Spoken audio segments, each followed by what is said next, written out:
Gatorade started with a football coach named Dwayne Douglas. And Coach Douglas noticed the players were really struggling to get through practices. And in fact, in one particular week of practice, several of the football players had to be hospitalized from dehydration. He was talking to his friend who's this medical fellow and told him about the issue, and he found it interesting. So he set up a meeting with his advisor, Dr. Robert Cade. Dr. Cade approached the coach of the football team with a proposition. Coach Graves reluctantly agreed. So Dr. Cade and his team did a detailed evaluation of the changes in the body chemistry for the football players as they would practice. They found the players' electrolytes were out of balance.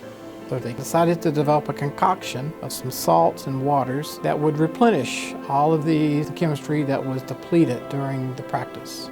The first recipe was undrinkable. But Dr. Cade's wife said, if you add a little lemon juice to it, it might make it palatable. So they added some lemon juice to the concoction.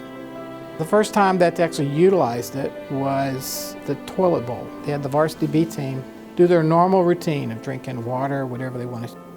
But the freshman team got this new concoction. The varsity B team dominated. However, in the second part of that scrimmage, the freshman team dominated. So they decided that they would attempt using it playing the 5th-ranked LSU Tigers. They played the game, and the Florida Gators won. And at that point, they felt like they really had something. The Florida Gators became known as a very strong second-half team. And this added to the evidence that, in fact, this electrolyte-replacing beverage was making a difference.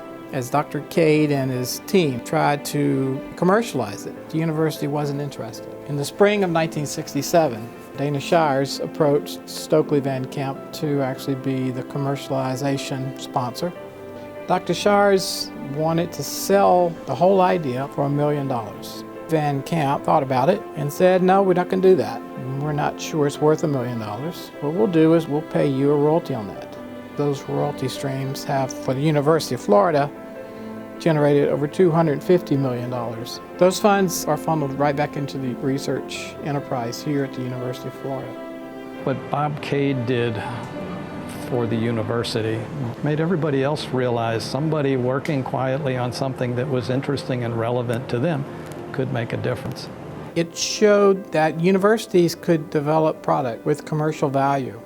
If we're not for Robert Cade, Dana Shires, James Free, and Alejandro de Quesada, we don't have Gatorade, and we probably don't have the University of Florida as we know it today.